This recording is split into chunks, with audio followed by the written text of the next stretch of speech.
Hello, brothers and sisters. Hey, thanks for joining me. I did a story just now about the Huntington knifeman on the train. So if you want to watch that, go back and watch it. But I just came across another one where he allegedly stabbed somebody else. Why did no one stop him?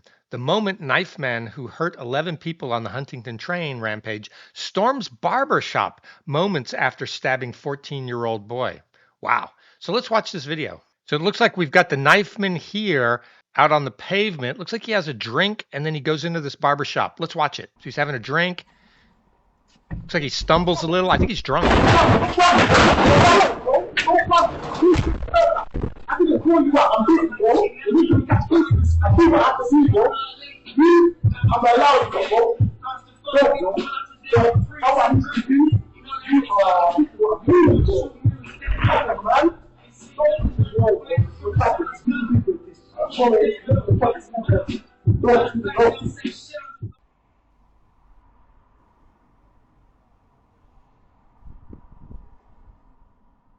Yeah, police car drove by, but he wasn't doing anything.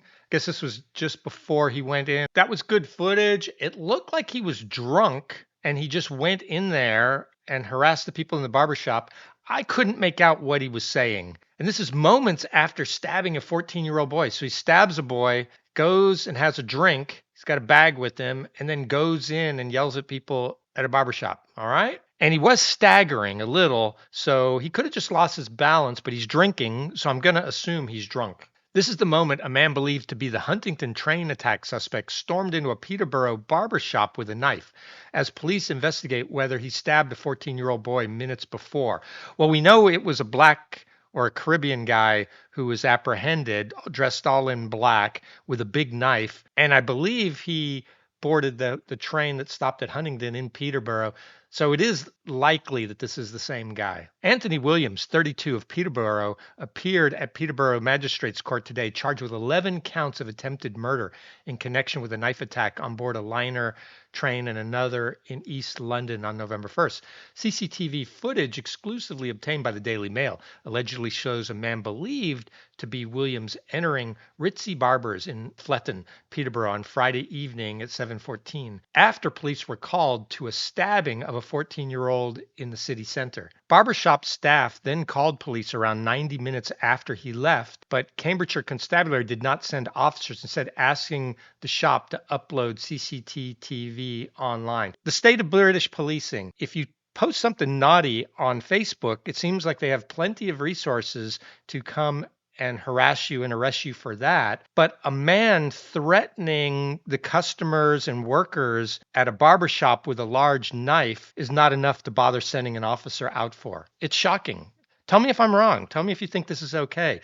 Oh, they just have the CCTV. That's good enough. I don't think so. This happened around 10 hours before prosecutors allege Anthony Williams began his train rampage, and more than 8 hours after 32-year-old allegedly stabbed a man at Docklands Light Railway station in the capital earlier that morning. If they had come out and properly investigated this barbershop, you've got a guy who stabs a teen, then you've got a report of a madman with a knife at a barbershop. If they had properly investigated, they might have been able to catch this guy in 10 hours before he got on the train. Police have today launched a probe to establish whether the 3 incidents in the city before the alleged rampage are linked and are facing accusations that they could have thwarted the attack had they acted quicker. Absolutely. I just said that. Even though we called the police, I feel guilty because it could have been prevented if action had been taken, Mr. Green said. They have cameras everywhere. They, the police, have seen what this guy looks like. He has then walked past this shop again. The train attack could have been prevented. I think so. They've got a good description, good CCTV footage of this guy. Just from these 2 stills, I think you could identify this guy and could have apprehended him before the Huntington attack. Cambridgeshire Constabulary says it is aware of the incidents and is reviewing others around the same time to understand if other offenses were committed. The Home Secretary vowed today that questions about the attack will be answered. This appears to be the same man walking through the car park after the Huntington train attack, but I'm not going to watch the video. If you want to watch that, I've done a full story on the train attack. Go watch that. Footage reviewed by the Daily Mail shows the man outside Ritzy's at 7:14 p.m. on October 31. Workers said he was mumbling, it was feds to himself before attempting to walk inside and sit down. He was asked to leave but returned a short time later with a plastic bag, appearing to turn his face away from the road as a police car drives past.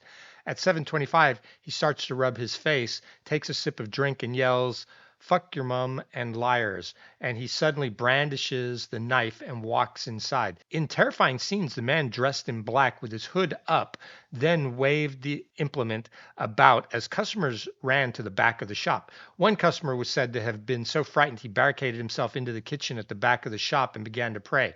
Staff say he then demanded to know why customers had been laughing at him. "I'm going to allow you lot today," he is then alleged to have said before leaving the shop at the behest of staff. Barber Mr. Green, 23, added, "I looked in the mirror on my side and I've seen him go with the knife in his hand, about to open the door. At that moment, the only thing I'm thinking is I've got to protect myself and my client. So I tried to grab my client. All it takes is one or two steps and he could have cut my client's neck." Everyone started to see what's going on and move backwards. It was just so quiet. The only thing we could hear was him. I could hear him saying, "You're laughing at me. You suck, your mum, and I'm going to catch a case today. And you're drawing me out." He was speaking like 20 to 30 seconds. Then he said, "I'm going to allow you lot today." When I heard that, I started counting my graces. One of the clients locked themselves in the kitchen. He was really distressed, and we couldn't actually get in there. He added, of the man he was confronted with, "It seems like the lights were on, but no one's home." He looked at him. You knew straight away it was a red flag. Yeah, this guy is having either a mental health crisis or he's a real angry drunk. When the management of the barber shop phoned the police that night, they were told no officers could be deployed and they were instead asked to upload their CCTV to an online portal. Just minutes before, police had been alerted to another incident in which a 14-year-old boy was stabbed in Peterborough City Center. Police said the teenagers were taken to Peterborough City Hospital with minor injuries and later discharged. Forensic officers were sent to the scene and an investigation was launched with officers conducting a search aided by police dogs. They failed to trace the attacker, which makes no sense since they've got reports of another guy waving a knife at a barbershop shortly after. If they had just looked at that video, I think there's a good chance they could have identified him before the Huntington attack. Yeah, here's the police apprehending him. Again, I'm not going to watch the full video of that. At 9:16 a.m., the man was captured on CCTV glancing inside the shop before being chased away by workers who recognized him from the night before. Wow, he went back to the shop the next morning. Barber Mr. Green added of the man, "I thought when I saw him, he's coming back to finish the job. He must have seen how many people were in the shop and got put off by it because the footage shows he was definitely making his way to the door. I was terrified. Even now, my anxiety levels were through the roof. I bet. I thought my life was really in jeopardy. My heart was in my stomach." Cambridgeshire Constabulary says it sent officers within 18 minutes of being called. CCTV reviewed by the Daily Mail shows two unarmed officers climbing out of a marked squad car to speak to witnesses. Hours later, Anthony Williams is alleged to have boarded the Doncaster to London King's Cross train at Peterborough, attempting to kill 10 people on board. Cambridgeshire Constabulary has voluntarily referred itself to the Independent Office of Police Conduct in connection with the incidents. Yeah, it really does seem like they didn't properly investigate the city center knife attack and the brandishing of the knife in the barbershop. If they had done that, this could have been potentially averted. British Transport Police retain primacy for the overall investigation, which will include these three incidents. We voluntarily referred ourselves to the IOPC for independent scrutiny on these incidents, as is standard practice in these cases. Speaking in the Commons on Monday, Home Secretary Shabina Mahmood vowed to investigate whether the attack could have been prevented. She said, "I know this House and the public will have many unanswered questions today about who this attacker was, about the events that led to the attack. Those questions will be answered, but it will take time. The police and the prosecutors must be allowed to do their work." Here's a still from him walking off the train after climbing the fence.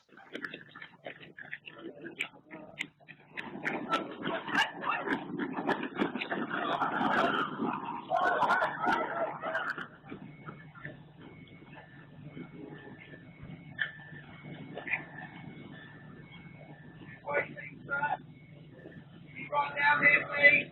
You got a call stop for me.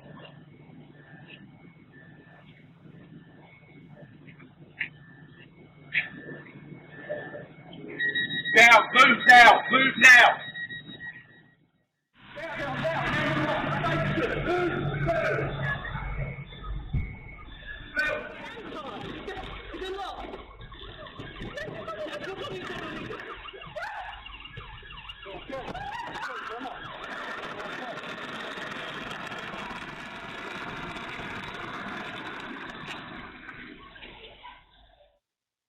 Yeah, it looks like the rail worker thought that the knifeman, since he was walking calmly, might be a potential victim and was walking up there to render aid. Then he realized he had a knife and started running and told passengers to run, and then the guy hopped the fence. Williams appeared in magistrate's court today wearing a gray sweatshirt and tracksuit bottoms. He was in handcuffs accompanied by 4 prison officers. The defendant has been charged with 10 counts of attempted murder and 1 charge of possessing a bladed article in connection with the incident on board the 625 liner train traveling from Doncaster to London's King's Cross, November 1. They keep saying, they keep mentioning 11 people were treated in hospital, so it seems the knifeman may have received some minor injuries may have received some injuries during the fight or when he was apprehended, and then it's 10 victims. He also faces additional charges of attempted murder and possessing a bladed article after a passenger was stabbed at Pontoon Dock DLR station in East London shortly after 12:45 on November 1st. So now we know this guy's stabbed. So if this lunatic was involved in all 3 of those attacks, he stabbed 12 people, a 14-year-old in the city center, another person at Pontoon Dock Station in East London, and 10 people on the train. The British police just need to do better. It is alleged the victim suffered facial injuries after being attacked with a knife. The court heard he had also been charged with assault occasioning actual bodily harm after allegedly attacking a police officer as he was brought into custody, breaking an officer's nose. Williams spoke only to confirm his name and address during the 6-minute hearing, mumbling to the court that he was of no fixed abode. Documents alleged that he used a large kitchen knife in both incidents. No application was made for bail. Before Williams was brought into court, the judge granted an application for him to appear in cuffs after it was heard he allegedly assaulted an officer upon his arrest. Yeah, this guy is dangerous. Opposing bail, prosecutor Olaid Essan told the hearing the defendant has attempted to murder 11 people in total. These are serious allegations. These are serious offenses. The defendant is a risk to the trains and to the members of the public. District Judge Kenneth Stratton remanded Williams in custody and adjourned the case for a further hearing at Cambridge Crown Court on December 1st. It is understood Williams was not known to the security services or counterterrorism policing and had not been referred to the government anti-extremism scheme PREVENT. Saturday's attack saw brave train staff and passengers intervene in a bid to stop the alleged attacker as he went through the train with a knife. Passengers ran through the carriages, barricading themselves in toilets behind shutters on the onboard shop in the buffet cart in a bid to protect themselves. Driver Andrew Johnson, a veteran of the Second Gulf War, frantically worked with the network rail staff to arrange for the liner Azuma to make an emergency stop at Huntington Station in Cambridgeshire. Deputy Chief Constable Stuart Cundy of the British Transport Police said the criminal investigation and support for their victims is a priority. Our investigation is also looking into other possible linked offenses. Security has been ramped up at train stations in the wake of the attack. The liner Azuma tram involved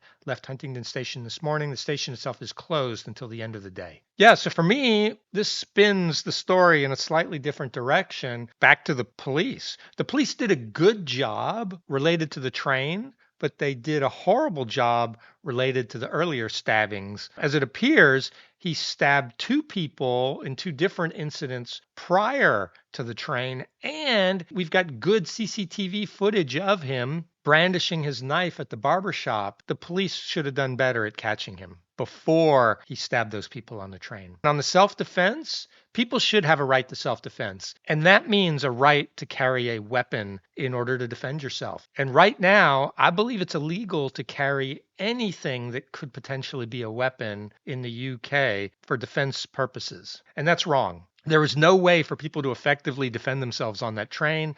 There's no way for people in this barbershop to effectively defend themselves without a weapon. And in a barbershop, there might be things like scissors and such, but on a train, there's nothing. And walking around the city center or standing on a platform, you really have nothing. And so that's not effective self defense. So I call for a loosening of the self defense laws in the UK. Everyone should have a right to carry pepper spray, even if the general populace is still against having guns. Fair enough. If that's what you want, if you want to allow yourselves to be victims, great. Let people carry pepper spray. And honestly, with the number of stabbings that go on in the UK, people should be able to carry other weapons. If you don't like guns, perhaps clubs. Police used to have truncheons. Do they still have truncheons? I remember the constables had really deep pockets. They could fit their truncheon in their pockets. Back when I was growing up. So why can't we have clubs? And then if you look at what's going on in Ukraine, the people in Ukraine, I'm sure, wish they all had guns before the Russians invaded. So it really is silly to ban any weapons because no matter what, we see here that bad people or crazy people are going to do bad things. And it doesn't appear that there's any underlying plot or terrorism or anything here. This is just a lunatic, and we will always face that. And so self defense does matter, and we should not allow ourselves to be victims. Let me know what I got wrong. Tell me in the comments. Hey, like and subscribe this if you do. And if you don't like it, don't watch it. Thanks. Bye.